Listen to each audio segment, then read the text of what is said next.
A suspicious activity warning on Freecash usually means the platform's automated security system detected something that looks unusual, and many cases can be resolved by fixing the trigger instead of creating a new account. By the end of this video, you'll know the most common reasons this message appears, how to fix it safely, and what to avoid so your account stays in good standing.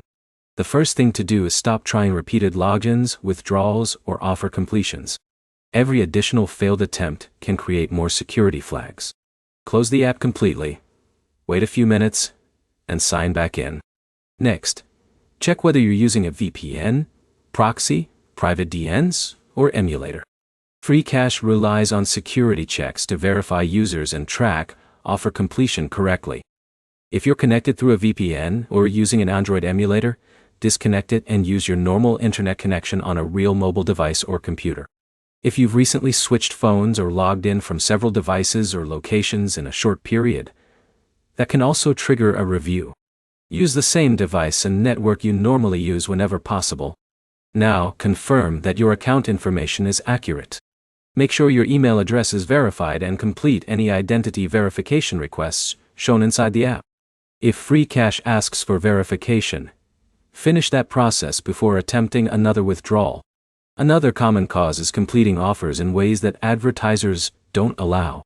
Avoid creating duplicate accounts, using fake information, resetting advertising IDs to repeat offers, or trying the same promotion from multiple devices.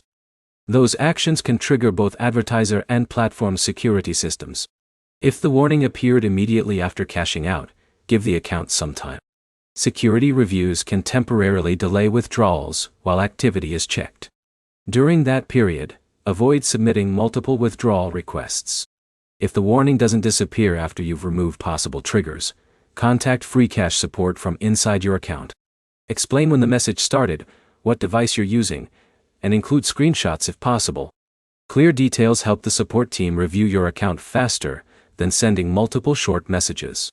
To recap, stop repeated login attempts, disable VPNs and emulators, stick to one device when possible, complete any required verification, follow offer rules carefully, and contact support if the warning remains after you've checked everything. Try those steps one at a time before making more account changes. If this video helped, leave a like and subscribe for more Freecash troubleshooting guides and quick app fixes.